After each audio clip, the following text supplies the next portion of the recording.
My name is Kevin Babowski. I'm the Chief Marketing Officer at ActOn Software. And ActOn Software is the leading marketing automation provider for North America and Europe.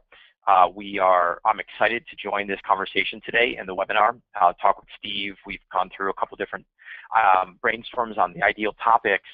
And the topic that we settled on today was this concept of rethink marketing and the role that marketing automation plays in this process.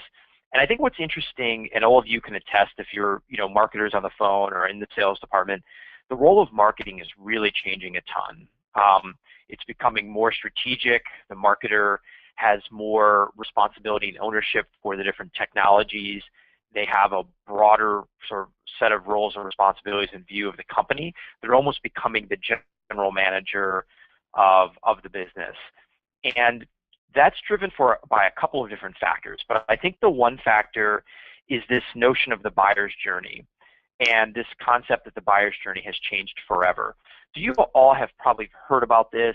You've heard of the buyer's journey. You may have heard anecdotes about it, but essentially the short answer here is the way buyers procure products and services today is very different than 3, 4, 5, or 10 years ago.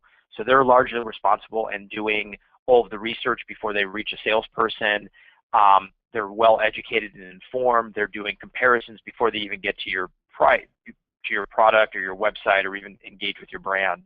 And I just think about my own personal experience. When I go out and buy other marketing technology, I often do a lot of research myself, maybe look at the 2 or 3 vendors, and then eventually call them when I'm ready. So this has really changed, and it's changed the way that marketers need to think about how they engage with their buyers and future buyers.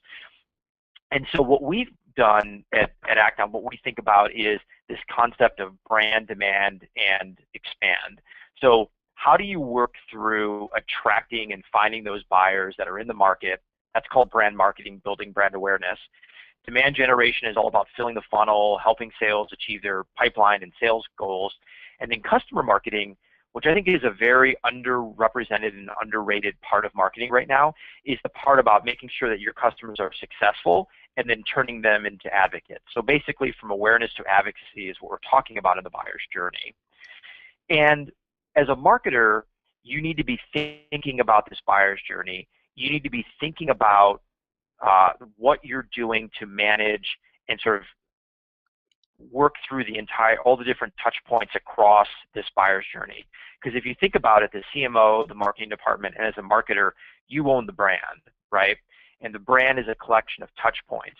And those collection of touch points start at the very top of the funnel when you're building brand awareness, and they go down past the time that somebody becomes a customer until they renew again or buy additional products and services.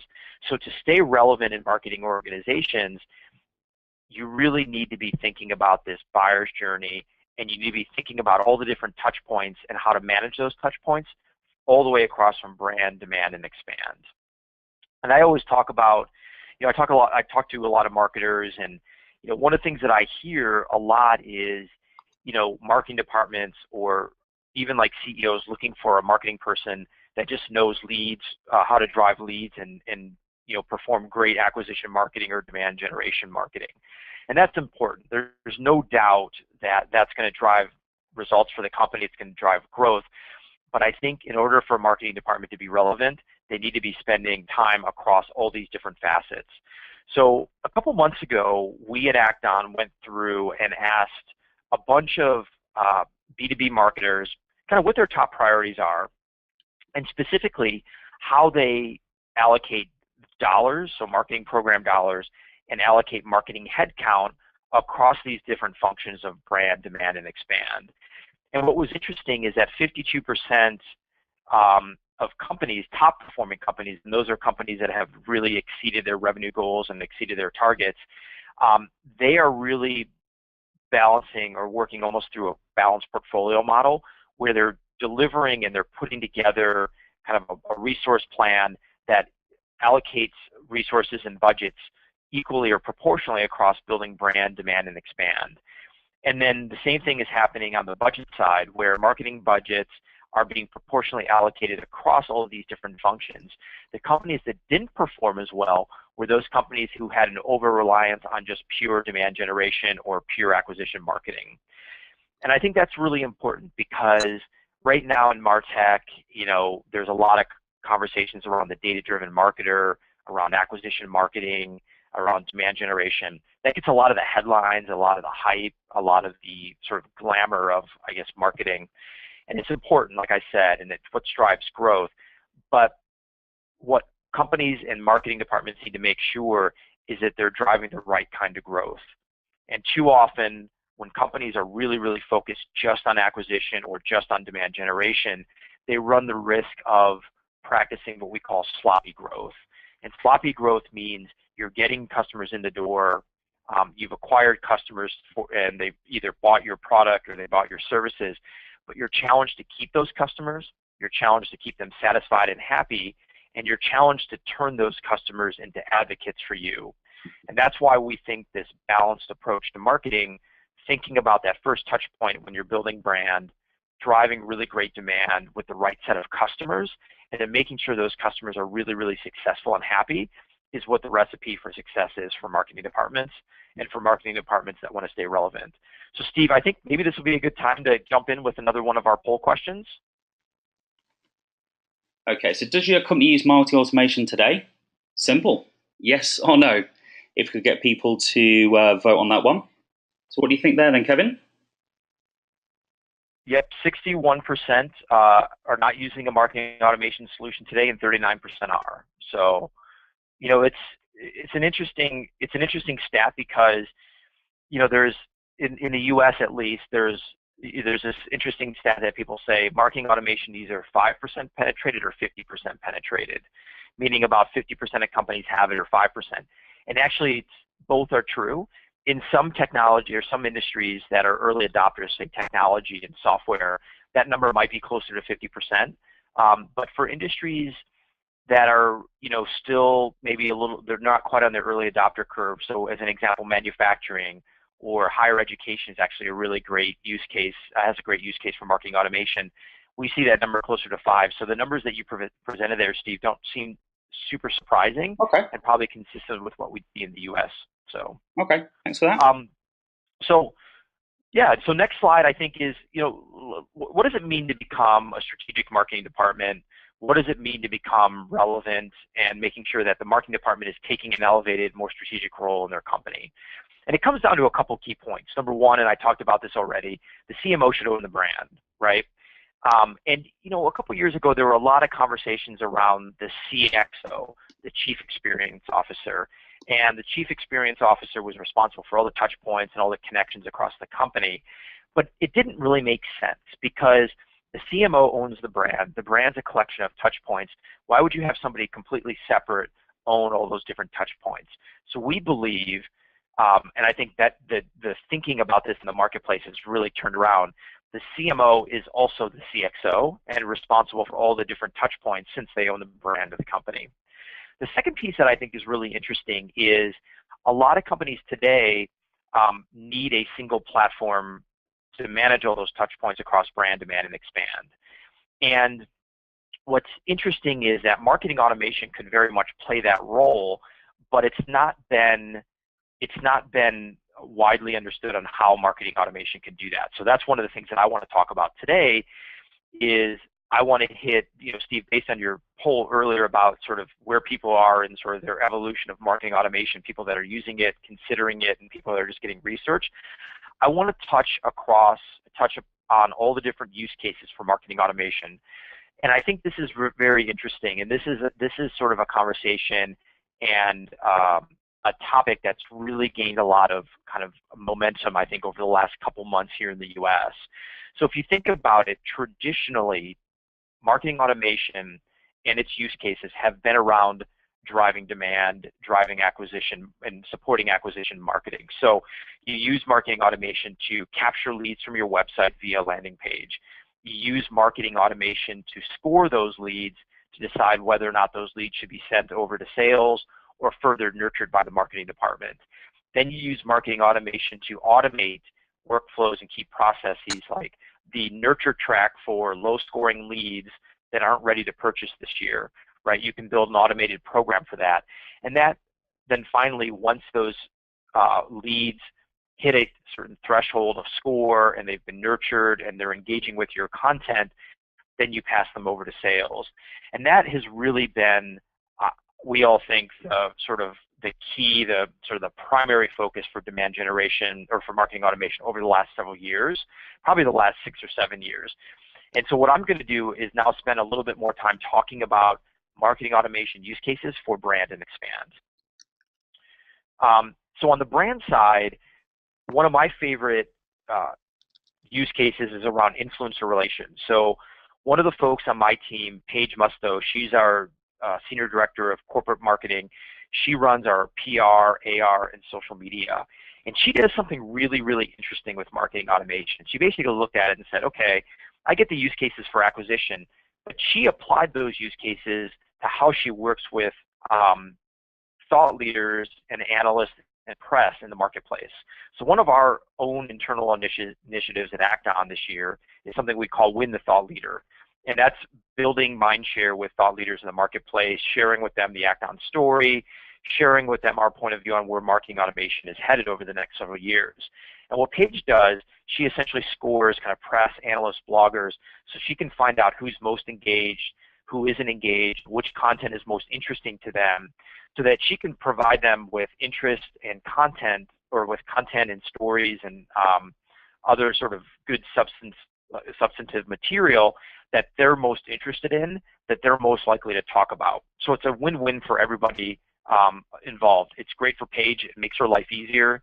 She knows how she's engaging with all of her key constituents. And for the people that we engage with, analysts, press, influencers, other thought leaders, they're getting really timely, relevant information from ActOn too. So the next one is on demand generation and marketing automation use cases. I talked about that already, so I'm not sure if I'm going to go into much more detail, but I think this is all about driving pipeline, driving leads, delivering results for the sales organization. And then the last piece that I wanted to talk about is customer marketing. And I think this is actually one of the more interesting areas of marketing automation right now. And then after I talk about this, Eve, I'll turn it over to you to do another poll question. If you think about it, I talked about this before, there's a lot of focus on growth, acquisition, marketing, and demand gen. Absolutely important, critical for any growing business. But every growing business and every company needs to be thinking about and fighting sloppy growth. You don't want to acquire a bunch of customers that don't buy additional product and services, because then you spend all this money on an acquisition and you're not getting the lifetime value. So the focus needs to be on how do you increase lifetime value of all your customers, right? And one of the really interesting things about customer marketing, it's like demand generation, but the funnel is reversed. So for customers that you acquire, there's often an onboarding process, depending on if it's a product or service. If it's a service, there's oftentimes when the next time they're going to buy that product. You can then sort of backtrack from that and build funnel programs and automated programs and nurturing programs to help those customers through that funnel, so that they'll continue to repeat buy, they'll buy additional products and services for you, or if you're doing a renewal business, they would actually renew from you. And we think this is one of the more interesting use cases for marketing automation, because if you can effectively do and handle the onboarding, you can deliver a great customer experience, you can then turn these customers into advocates and advocates for you, who will spread the word and almost do free word-of-mouth marketing for you. And the other part that I think is really interesting is that for a lot of our businesses, there are upsell and cross-sell opportunities. You can sell new products, you can sell new services, and marketing automation is another great way to manage all of that upsell and cross-sell processes and sales processes more efficiently, more effectively, and in an automated way, so you save your company time and money. So Steve, I'm going to turn it over to you. I think you had another poll question that we could do. We do. So if your company uses marketing automation, can you describe how advanced you believe you are currently? So again, it's one question, one of those options. Not applicable, very advanced, advanced, no opinion, not advanced. If you can give us a view, please, in terms of where you are, therefore we'll understand where the audience is. Wow, look at that one, Kevin. What do you see there? Yeah, this is interesting. Yeah, it's 50%, 49% of the folks said we're not advanced, 43% said not applicable. And here's my take on that. I think we use ActOn internally. so we use our own product, which is actually one of the great benefits of working here. You're almost marketing to your own self. But I think what happens in just generally is that I think the more you learn, or the more you do, the more you learn. So I think you ask a lot of marketing automation folks, you ask a lot of folks across different types of marketing technology, I think they always know they can do better, right? Because if you actually do a good job, your company will grow, new challenges will emerge. So it's almost like today's solution becomes tomorrow's problem, right? So I could see why people might not think they're advanced, but I think if you match yourself up against other peers, you might surprise yourself a little bit. That's kind of my take on it. I don't know, Steve, if you have a comment. I like the way it's really polar, sort of polar opposites in terms of that that pole. But I think it's always interesting to see if clients that we get that have already got an automation platform and maybe think we're not probably getting out of it what others what you can compared to others. I think there's always something that we see which is pretty good. Always sort of room for improvement, yeah, I think people tend to sort of play this down a little bit, and because you're going to talk about marketing automation and sort of the path for that and what you guys have seen at ActOn. So yeah, I think that's probably what I'd say on that one. Do you want to continue? Yep. Okay, thank you. Yeah, let's do that. So the next topic I want to catch up on is kind of this concept of rethink B2B marketing. And for many folks on the phone, you've probably heard of account-based marketing. It's sort of a new hot topic now. And essentially what account-based marketing means is you're marketing to an account and people in the account instead of a single person within the account. And the rationale is that as an example, if you were to sell marketing automation into ActOn, you would have to talk to 5 different people, right? And each of us would have different requirements and different needs. So account-based marketing is very different, and it requires a new set of skills, and not necessarily a new set of skills, but things that it requires is a really clear go-to-market. So you need to know exactly who your target market is and your target customers. And then you need a way to manage all the different ways that you could communicate with different people within a company.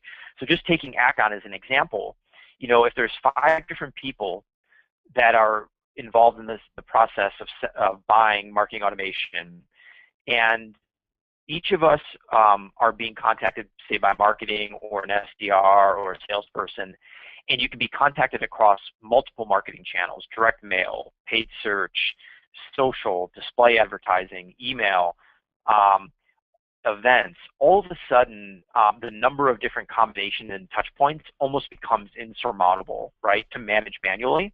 So marketing automation can help companies kind of put the B back into B2B marketing by orchestrating all those different touch points and all those connections so that you can optimize all of those different communications, improve the overall customer experience, and do a better job at account-based marketing. So I just wanted to throw that out there.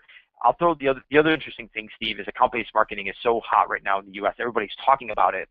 But if you go up to companies or you go up to marketers, and I was at a kind of an event, a marketing event last Thursday, if you ask people if they're doing account-based marketing, they'll say, no, it's too complicated. I don't have time to think about it. But then if you ask marketers, if you describe what account-based marketing is, but you don't say that it's account-based marketing, many of them are doing it already and just need a way to automate the process. So I think this is almost an example of these hype words that we all see in marketing that kind of take their own life form, if you will. And it almost becomes, when you hear it, it almost becomes daunting or people shut down. Yet what we found is that a lot of marketers are already practicing account-based marketing. They don't call it about account-based marketing, they just call it marketing. So one of the questions that I want to get into quickly, and then I'll stop Steve and we'll do another poll question. Okay. This is one of the more interesting. Every time I'm at an event, every time I'm on a panel, every time I do a webinar, people always want to know what is kind of the most important KPI for you, right? And so what I thought I could do is walk through some of our research and talk about what the most important KPIs are that we've heard from B2B marketers. And then I'll spend a little bit of time talking about how we think about KPIs and metrics of success at ActOn, and then more generally for marketing automation. So what I love about this slide is, and the research that we did when we interviewed and surveyed B2B marketers, regardless of whether they're measuring the success of brand marketing, demand generation, or customer marketing, all of them want a KPI that's focused on revenue generation or ROI. And I think that's an important part of the evolution of marketing and the marketing department. So I think in the past, the marketing department was often viewed as the cost center, wasn't clear what those folks in marketing did and how they were driving results for the business. But because with marketing automation and other marketing technology, we can get very specific on our performance. And we know if we spend $1 here, we often get $1 or $2 or $3 back in return in terms of revenue. And I think that was very true for demand generation for a long time, but now you're seeing this shift for marketers who are thinking about measuring the performance of their brand marketing and measuring the performance of their customer marketing. And I think that's a really healthy and important shift for the marketing department because it's moving from cost center to profit center. It's moving into a more strategic role where it's thinking about the overall impact on the company. And I think that gets the CMO and the marketing department at the seat of the table with the CEO and the CFO on big, important strategic topics around where do companies make investments in their business. So Steve, I'll turn it back over to you for another poll. Okay, thank you. So the next one is what's most important to you in a marketing automation partner or vendor? So is that, again, it's one of the following, please. So ease of use, sophistication, team or company location, the training that you get, or is there something else that you would have in mind? So anything surprising in that result there? Yeah, no, it doesn't. 80% of the folks, all of you that took the poll said ease of use is the most important thing to you in a marketing automation partner. And Steve, that doesn't surprise me. I think sophistication was at about 10%. But here's what I've seen in sort of marketing technology and marketing automation. The most important success criteria for marketing automation is when you decide to do it, make sure that you can do it in a pilot program, you get some quick wins, you get some results, and the time to value, the time from the time you implement the product, the time you see results, has to be really short. And where companies often fail, I think, is in two areas. One of them is they start marketing automation and the product is so hard to use and complicated and sophisticated that it takes them months, if not quarters, to show any kind of demonstrable results, right? And that's not good, especially when you're doing something new. I think that's one. And then I think number two is time to value, right? And I guess that's kind of related to my first point, but really the key here is if you're going to do marketing automation, make sure that you can demonstrate results quickly and make sure that you don't need a dedicated full-time expert to run your marketing automation platform. So the fact that a lot of folks here say ease of use is most important, that's pretty consistent with what I see as the recipe for success in the US. And I think that's kind of my take on this. I think this is really interesting. I don't know if you have anything else to add on that one, Steve. Yeah, I certainly would. What we see, especially in the UK and in Europe, is a demand for help to get these automation platforms up and running and derive those benefits that you talked about. So how do we get it set up to a point where we can run some activity, we can generate some leads, we can get those in front of sales, and we can show that and demonstrate those results and report back to the board or the sponsor, whoever's funding the platform and the investment, that it's not a 9, 12, 2-month, 2-year program where you need to sit patiently for quarters and quarters. We can get some quick wins and we can then build it up phase by phase. So a lot of the ActOn customers that we work with, we pilot. So you talked about pilots. Because people don't want to, wait around and for it to be sort of a 2-year project. We want to get things out a bit quick. So I would definitely echo that one. Yeah, and my point of view on that is if myself and my team, if we're going to buy a marketing automation platform, we're buying it because there's an immediate need. So to your point, Steve, I don't want to wait months and quarters for any kind of results, right? Because the timing on that might not be, that's just not going to be helpful for the business. So that's why I think it's really important for, what we see is the recipe for success is what I said before, time to value, right? So if you can get some quick wins very quickly, you can show that results internally, you get some additional buy-in. The time to results, getting quick time to results or time to value, is largely predicated on a product that's relatively easy to use and there's low implementation cost. And Steve, I think to your point, you don't have to go out and hire, a dedicated, high-priced sort of, marketing automation guru for 3 to 6 months to do. And I think if you've got companies that trend towards that and are successful, that's key. And then the other part that I always think is really helpful for those of you who haven't yet started marketing automation, you want to make sure that you either have CRM or a decent email list to start. I think that's actually a really important piece. The other piece which gets people tripped up a little bit, and it's not a hard problem to solve, but it's one that you want to be aware of before you get started, is make sure you have content to promote, right? Because the old saying is once you have an marketing automation solution in place, then you have a content marketing problem because you need content marketing to feed all of your programs and all of your automated nurture tracks. So my recommendation is make sure that either you have some great content or you're able to generate content very quickly before you get started, because that's often a bottleneck in the process, and that bottleneck is less about the product or the technology, it's just about having that content in place. So Steve, I'm going to wrap it up here with just a couple of additional bullet points or a couple different slides. Yep. I talked a little bit about this notion of results outside of demand generation and measuring results in brand and customer marketing too. So I don't think I'm going to spend a lot of time on that. I do think for all of you, as you think about marketing automation, make sure it's achieving all of your acquisition and marketing and demand gen goals first. That's most important. But also take the broader view and make sure you're thinking about how you can apply marketing automation to customer retention and also building your brand at the top of the funnel as well. And then the last thing I want to talk about, and I think this is actually a really, really interesting part about marketing automation. So most of us buy marketing automation up front because we need to automate, streamline, and scale a lot of our business processes.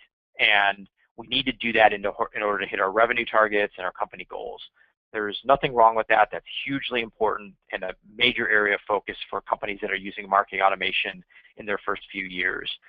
But as you do that, you capture incredible amounts of behavioral data about your customers and your prospects. And that behavioral data actually starts to inform really key strategic marketing initiatives and questions like, what is our go-to-market strategy? And by that I mean, who's our target market?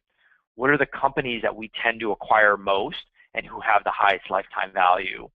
In those target markets, what are the titles and roles and responsibilities of those people who are involved in the buying process?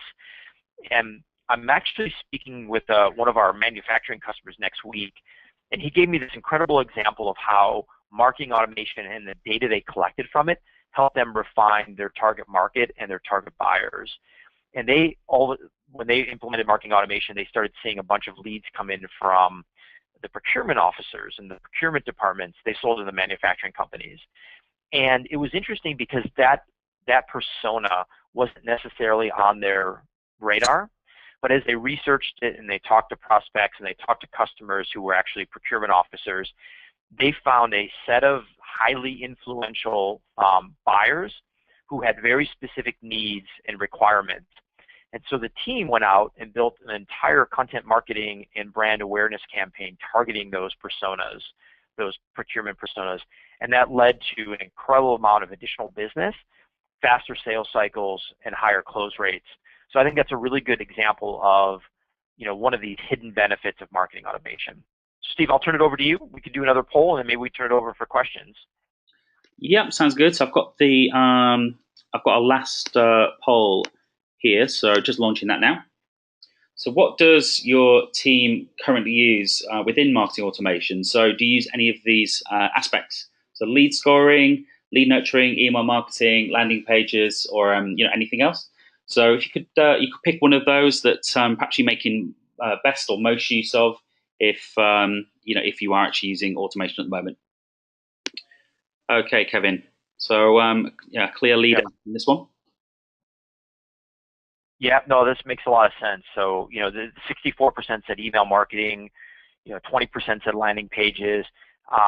That makes a lot of sense to me because landing pages are kind of your gateway. Those are driving the leads, getting your leads in the system, and then email marketing is so important because it helps you nurture those leads to get them sales ready before you can push them over to the sales organization. So I think that makes a lot of sense. Thank you very much for that. I think, that is all we've got time for. We're going to wrap up on the 45-minute mark. Thank you very much to everybody that joined us today. Kevin, thank you very much. Thank you to yourself and ActOn for joining us on Digital Week and running such a fantastic webinar.